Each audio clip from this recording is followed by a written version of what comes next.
Again, service and thinking of others before yourself.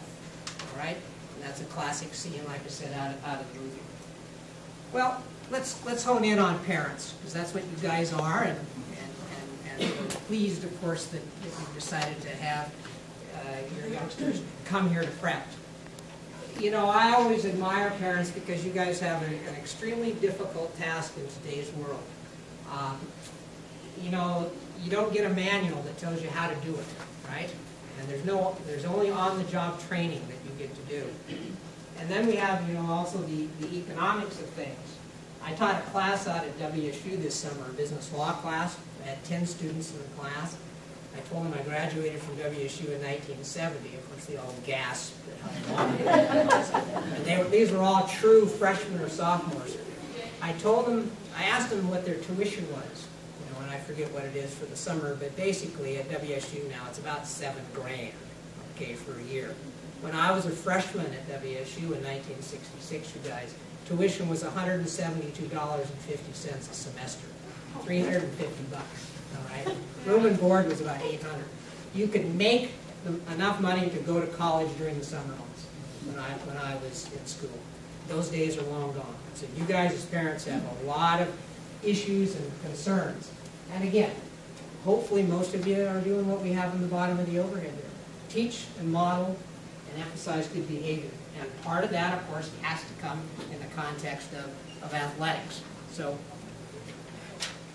here are the challenges that those of us in sports face. And a lot of this is based on some research that's been done and some coaches' clinics and athletic seminars that I've gone to. But fewer athletes are turning out. There is a study that just came out. 73% of our kids in the United States quit playing sports by the age of 13. All right? They're either burned out, tired, or don't want to put up with it anymore. That's a little on the scary side. 73%. We have challenges with officials. Okay? We have fewer officials than we've ever had. Although the Tri-Cities is an anomaly there. We're actually doing pretty well with officials. But there's a lot of concern across the state and elsewhere because of sportsmanship issues. Officials, usually do it for the love of the game. But in certain places, they are not treated very well. And who needs that? We have a lot of qualified coaches that are quitting. And we have a shortage of coaches. God, you guys, I'm 62 years old and I'm still coaching wrestling. Why am I coaching wrestling? Well, one, I like to, but two, guess what?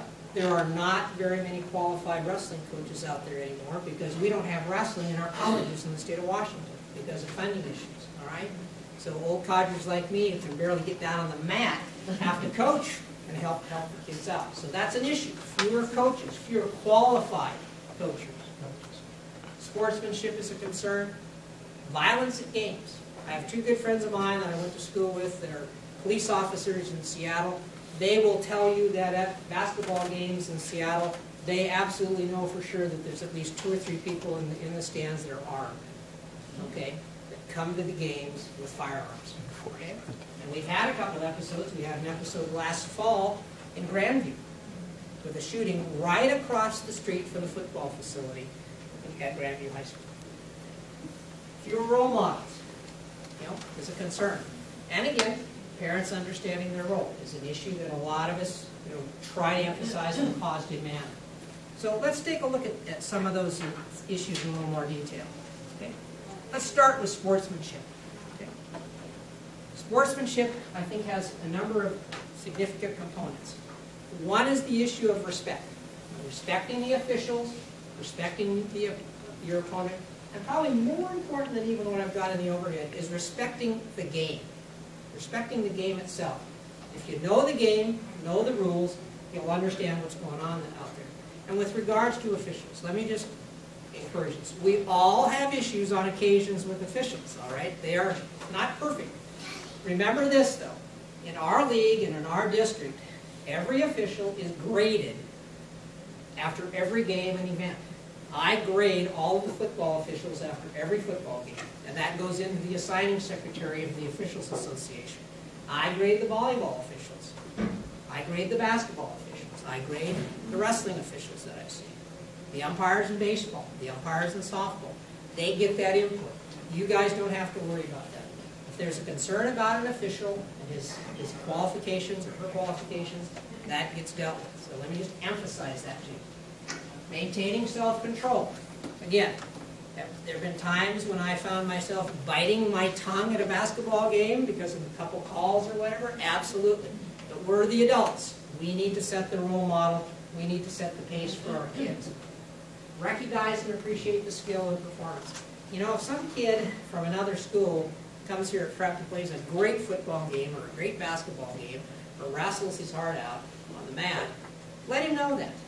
There's nothing wrong with that. That's positive. That's being a good sport. That's sending all the right messages to that young man or that young woman. Always try to be a role model.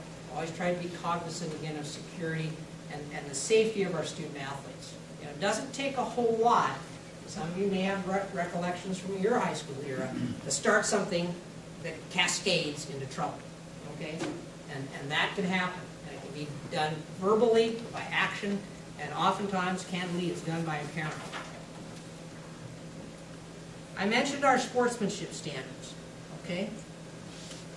And they're in the packet of information, but let me just touch on it for you. You know, notice, again, when we worked these up over the last couple of years, and this was done with a lot of input, by the way, from the students here at Prep, these are standards. They're not guidelines, you know, they're not goals, they're not objectives, they're standards. And we want to reach these standards at every athletic event and any other event that Prep's involved in. It sends all the right messages about the nature of us as people and the nature of our school, the image that we want to project. We cheer for Prep student athletes. We do not cheer against others. Okay? Cheer like a fanatic, but cheer for our kids in a positive manner. We recognize the service performed by sports officials, and we don't criticize them. Okay? If you have a concern about an official, come to me and talk to me about it. I've probably already seen it, and at some of the junior varsity level games and matches, remember that you have very young officials, and they're learning also. So remember to keep that in perspective. Cheer in a positive manner. I've got some guidance there. Booing, foul language, inappropriate, forbidden. Don't do it. If you do, I'm probably going to get to escort you out of the gym. All right? Set a good example. This is one of the things we get back from the students. I'll show you some quotes here in a couple minutes from some of the students. And the example that mom and dad set is real important to your kids. Treat everyone with respect, highest level of sportsmanship. Number 9, know the rules. Okay, I'm a stickler about rules. You know, how can you criticize somebody if you don't know the rules of the game? All right? And our students, this year, we've got a new approach that we're going to talk to them with and about, and they're going to take some tests on the rules of their sport so they know it. All right? And I've also said, if a parent can pass the rules test that I give them with 100%, you can sit next to me and boo the officials all night. All right? I'll let you do that. I promise. All right? Now, I might add that no parent has gotten 100% yet. And by the way, you guys might not know this, but you know, all the coaches in the state of Washington are required on an annual basis to take an online rules examination. And you must score 100% on that rules examination, or you will not be certified to coach. Okay? And I'll tell you, the wrestling test last year had a couple questions that were very difficult. Okay? So the coaches have to go through it. All right? So the sportsmanship issue, again, stay on top of that. Now, roles of parents. This is what I've gleaned over the years, 10 years now as being the athletic director here at Prep, as far as my concepts about where parents fit into the scheme of things. Support and encourage them. Even if we've lost badly, find something positive. The second year we had basketball, our girls went to Waitsburg and lost 83-4. All right? The Waitsburg people at the end of the game were